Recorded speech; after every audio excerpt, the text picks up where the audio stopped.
now that we're on the topic of Harlem Institute of Fashion, Black Fashion Museum, I want you to describe Lois K. Alexander Lane, like from your personal experience dealing with her and just being within that realm.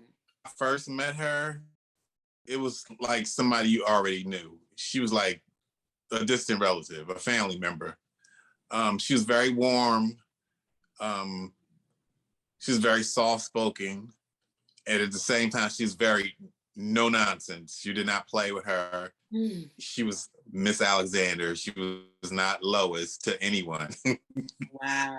um, she was very guarded about her project.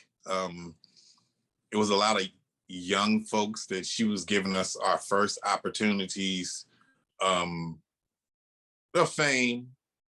You know, of we were famous in the community because they came out for us.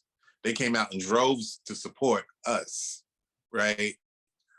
Um, she was somebody who was easy to talk to. She was very nurturing, very motherly. Like if you could have seen her anywhere, and she'd hug you and talk to you and have a conversation with you, give you some pointers. And then she had a lot of uh, history that we had no knowledge of. Like I'd had no idea who Ann Lowe was. Um, what's I just read about her, another article about her, the woman who did the Playboy Bunny costume. Uh, She told us about her, Zelda, it starts with a Z. Zelda, yeah, Mm-hmm. her, and then she had Josephine Baker stories.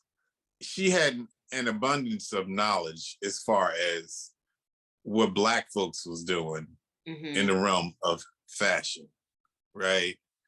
Um, I don't think that she got the respect that she deserved because again, it was a lot of things going on. Let me not say a lot of things, but as far as Blackness was concerned, every era has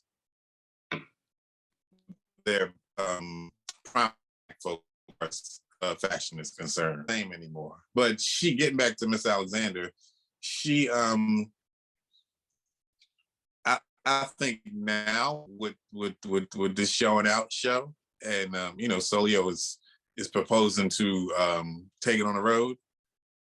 It will be more interesting in her contribution to Black fashion. You Yes. know, because she set the tone for what's going on now, as far as Harlem Fashion Row, um, Mm-hmm. Brooklyn Fashion Week, and all these other little Black entities. I don't think any of them know who she is. It's such a shame because she really did a lot of the work already that people are trying to do now. Yes, and then she didn't wait for the handout. She did it herself, She and did. that's sort of like Mm. she didn't wait for somebody. She did it herself. Yeah. And I think like that is one of the things that people should really take away from her story. Like, if there's no platform, build it yourself. There's ways. There are many, many ways. And she found them. I think I remember her getting a grant from like the National Endowment of Arts or something like that. And then from there, Mhm. and also her professor telling her that black people didn't make any contributions to fashion is just like she could have internalized that and been angry, but it was like, okay, I'm gonna show you. And that's exactly what Yeah, she did. yeah. And trust me, if she hadn't passed from Alzheimer's, I think she would still be active. I really do, because Mm, she was feisty. She had a fight in her. You know, she wasn't going to just take it sitting down. mhm. And um, everybody who was a part of that before me and after me, everybody has positive things to say about their experience and her. Wow. You know, it was like I said, it was like one big family.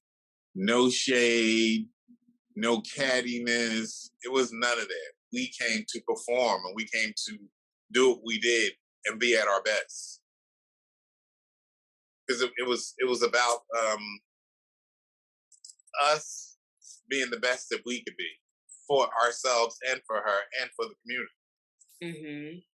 And I love the education factor that she really stressed as well. Cause, like, yeah, you could show your fashion, but getting to the root and the fundamentals so you fully understand like what it is you are creating and the potential um for what it could be. Like you Yeah. can see further than just what's in front of you.